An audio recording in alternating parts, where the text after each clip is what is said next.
waan jedhe Yesuusiif waaqa aaboo eenyutu kanne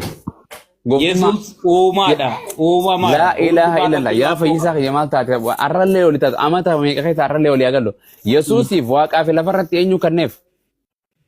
Waaqaaf lafarrattis eenyu kanneef naa kennameera isa jedhu abbaatu farteetti abbaa kanneef abbaan san waaqa moo waaqaa miti Waaqa Yesus ni ta'e goobas walii galle waaqaa ni fudhate Yesuus waaqaa kanneef Phiilaaxoosiif eenyutu kanne Phiilaaxoosiif because of the time. no yeroo masa sekendi takkaafillee taatu eenyu kanneef akka Yesuus irra qabaatuuf Waaqa. waaqaa kanneef abiyyiif eenyu kanne Lamma. no wangeela raansee kanna okay Situ kennee fire. okay wangeela raansee kan dhaggeeffadhu wangeela ra ibroota boqonnaa abiyyi ka kenneefi aangoo jawaartu dabarseefi. no isin beektan waaqayyo akka kanneef ragaa isin kannu waaqayyo akka kanneef Ka wangeela narka jira jedha kan quraana baaftanii quraana raasee kan namoota quraan jettan naa kan jira indilina fakkeenya kee wajjin hin deemu fakkeenya miti siiniifin kan nu deema jirana Aayee dubbad okay sooretti atoo siifin kan akka waaqayyoon kanneef isinii kannu Dubbisa waaqayyo fakkeenya fudhate malee waan abiyyi kaaqeeree wangeelli waan eenyu qaaqase waan namaan qaaqu wangeelli akka waan seexanaatu qaaqa mootummaa namaa mootummaa waaqayyoo waa'ee kiyyaa waa'ee keetii waa'ee uumamaa yoo hin qaaqne maal abbaasaa qaaqa hay heree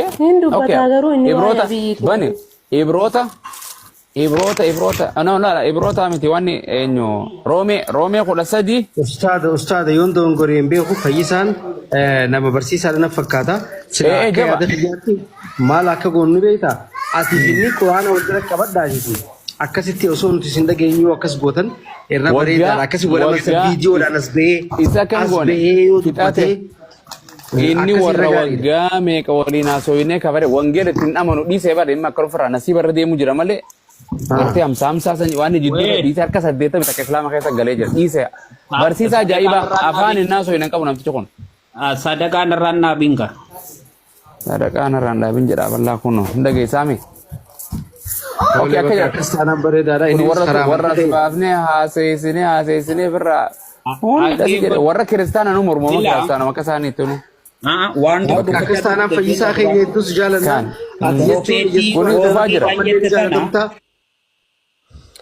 Ina mana garuu wangeelatti amanteen jirtu. Amantii takka qabdan moo qabdan? Laa ila egra geewwan hin qabne tema. Siifi saytaane isin maa fiitan aboosan siifi saytaane amantii takka qabdan moo qabdan? Hin qabnu amantii tokko isin wangeelatti amanteen jirtu. Saytaanii Yesuus Kiristoos ilma Waaqayyoo jedhee mana moo namanu? Ina mana. Ati Yesuus Kiristoos ilma Waaqayyoo ta'e amanta moo namantu? Ina mana ishi quraana tamanti madammarno bakka tokkuma islachu quraana tamanti nuniinu kaasheetani fi daragaa bakka saytaani quraana tamanti kan jiru fi saytaani quraana tamanti kan jiru jiru quraana keessa jechuun amma gooftaan si furadha kuno sheetan islaamaan jirtu hin jirtu ishi quraanni amma namni islaama tokko gaafa la ila ragaanu kan yeroo gadhiis ammaan gooftaan si furadhaan sin jedhee bas saytaana to quraana tamanaan jetti here hin jiru quraana keessa Sawaan jirre jiran si jira injiru Qur'aan utus keessa qabna bar akka abaaca daatitti beena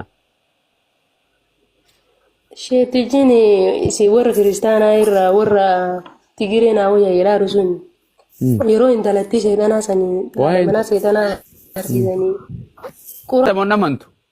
ina mana ishi quraana tamanti madammarno bakka tokkuma islachu quraana tamanti nuniinu kaasheetani fi daragaa bakka saytaani quraana tamanti kan jiru fi saytaani quraana tamanti kan jiru jiru quraana keessa jechuun amma gooftaan si furadha kuno sheetan islaamaan jirtu hin jirtu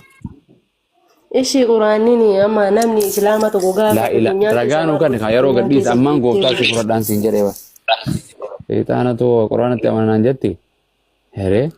hin jiru quraana keessa Sawaan jirre jiran si jira injiru Qur'aan utus keessa qabna bar akka abaaca daatitti beena sheetijini isi warra kristaanaa irraa warra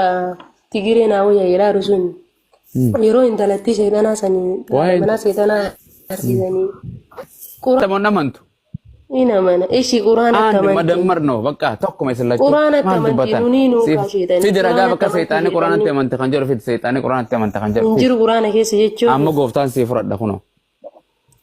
Sheetan islaamaan jirtu.